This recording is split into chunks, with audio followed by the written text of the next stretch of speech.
आइंदा अगर बात करेंगे तो सोच समझ के अपनी आंख नीचे करके, और प्लीज दोबारा इस किस्म का रवैया समझा दीजिए कि इस तरफ आंखें करके ये वाले अल्फाज नहीं होंगे।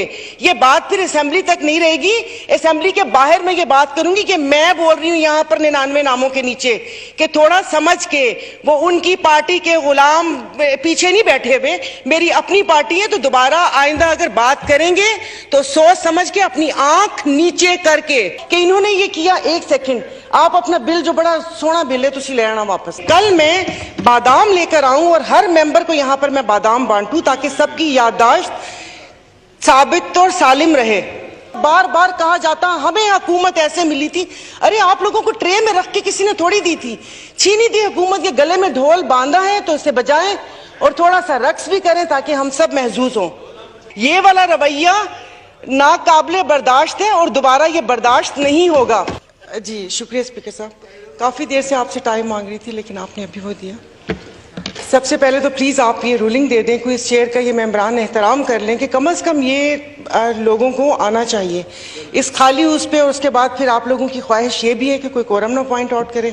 तो ऐसा तो नहीं चल सकता ना, जैसे कि कहा किसी ने कि बादशाहत तो नहीं है, उनकी बी टीम भी नहीं है, कोई पॉकेट अपोजिशन भी नहीं है कि हम उनकी बात को माने।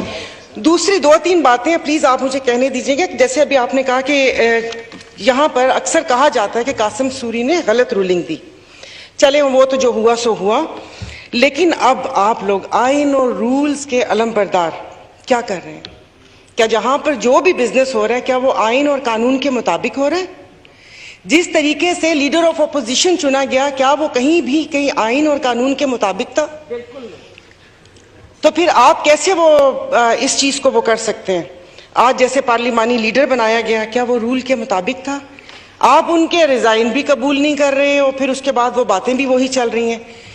तो आज अभी मुझे ये बात करनी थी, काफी सारी बातें डॉक्टर साहिबा कर चुकी हैं कि इतनी सी बर्दाश्त नहीं है।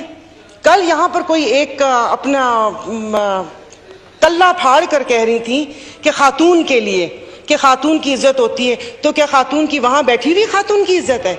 यहां पर नहीं है। हमने ऐसा क्या कह दिया था? आप मुझे इजाजत दीजिए कि कल मैं बादाम लेकर आऊं और हर मेंबर को यहां पर मैं बादाम बांटूं ताकि सबकी याददाश्त साबित और सालिम रहे।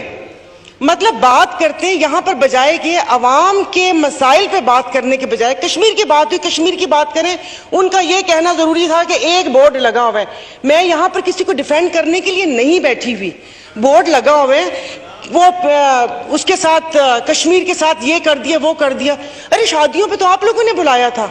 मैं एक आम आवाम बन करके बात कर रही हूँ, बिजनेस के लिए तो आप बात कर रहे हैं। यानी कि हम लोगों का क्या याददाश्त चली गई है? क्या हो गया हम लोगों के कि जो इन लोगों की बातें याद नहीं है? और दूसरा प्लीज ये बातें बहुत हो चुकी है, मेरे ख्याल में यहाँ पर ये कोई फॉल्स सीलिंग करवा दें, क्योंकि मैं जब से आई हूँ 3.5 साल से मुझे यही डर लगता है कि किसी दिन ये छत ना गिर जाए। लेकिन शुक्र अल्हम्दुलिल्लाह मेरी पहले भी सीट कॉर्नर में थी और अभी भी इस कॉर्नर में हूँ, तो अल्हम्दुलिल्लाह मुझे लगता है कि मैं बच जाऊंगी। कॉर्नर नहीं, बीच में से गिरेगी। और बाकी ये कि प्लीज आप कह दें कि जिस वक्त यहाँ पर बात होती है बहुत वक्त जाया हो गया, सिर्फ आवाम की बात की जाए। पिछली चीजें किसको याद दिला रहे हैं? 3.5 साल हम वहां सुनते आए कि इन्होंने ये किया। एक सेकंड, आप अपना बिल जो बड़ा सोना बिल है तुसी ले आना वापस। तो वो यही सुनते हुए आए। तो अब स्पीकर साहब पता नहीं कहाँ लगे हमें।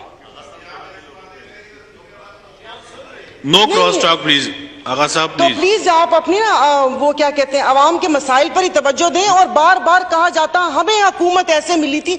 अरे आप लोगों को ट्रे में रख के किसी ने थोड़ी दी थी, छीनी थी हुकूमत के गले में ढोल बांधा है तो इसे बजाएं और थोड़ा सा रक्स भी करें ताकि हम सब महजूज हों। और प्लीज दोबारा इस किस्म का रवैया समझा दीजिए कि इस तरफ आंखें करके ये वाले अल्फाज नहीं होंगे। ये बात फिर असेंबली तक नहीं रहेगी, असेंबली के बाहर मैं ये बात करूंगी कि मैं बोल रही हूं यहां पर 99 नामों के नीचे कि थोड़ा समझ के, वो उनकी पार्टी के गुलाम पीछे नहीं बैठे हुए, मेरी अपनी पार्टी है। तो दोबारा आइंदा अगर बात करेंगे तो सोच समझ के अपनी आंख नीचे करके ये उनको प्लीज बता दीजिएगा। और दूसरा ये कि मॉडल टाउन क्या इतनी इसमें ऐसी कौन सी है जो जाके इनके दिल के ऊपर लग जाती है? मैं यहां पर 3.5 साल से आई हूं, मैं किसी पार्टी को भी डिफेंड नहीं कर रही, मैं पीटीआई को डिफेंड नहीं कर रहे, हम अपनी बात कर रहे हैं। उससे पहले मैं भी एक आम आवाम ही हिस्सा थी। अगर अल्लाह पाक ने मुझे यहां पहुंचा दिए तो मेरे तो सामने जो इतने बड़े बड़े बुर्ज थे वो तो ऐसे उल्टे हैं कि मैं आपको बता नहीं सकती। तो थोड़ा आराम से सिर्फ उनकी उस पर तवज्जो दें। बाकी रही डॉलर की यहां पर बात होती है तो डॉलर तो जरा फिर स्पीकर साहब ये जो गैर मुल्की दौरे हैं थोड़ा इस पर ही आप स्टॉप लगा दें कि जो ये मेंबरान जा रहे हैं भले वो बाकू जाएं या टर्की जाएं या किधर भी जाएं, उनको क्या डॉलर का लिफाफा देना जरूरी है? क्या ऐसे कौन से हैं?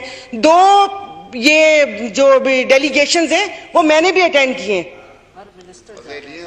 और नहीं अल्हम्दुलिल्लाह वहां जाके अफसोस ही हुआ है कि यहां पर करने क्या आए थे। क्या ब्राइब है कि मेंबर्स को थोड़ा सा रिलीफ देने के लिए जाओ 5 दिन जाके थोड़ा सा रिलैक्स करके आ जाओ? तो जरा डॉलर्स की अगर आप परवान की बात कर रहे हैं तो प्लीज इस ये जितने भी दौरे हैं जो अभी भी लिस्टें बनी हुई हैं कि तुम कहां जाओगे उस पर स्टॉप लगना चाहिए अगर आप सीरियस हैं यहां पर ये बात करने के लिए। और मेरे बार बार दोबारा ये कह रहे हैं कि यहां पर पार्लिमानी वजीर बैठे हुए, आप अपनी क़यादत से बात करें। ये वाला रवैया नाकाबिले बर्दाश्त है और दोबारा ये बर्दाश्त नहीं होगा।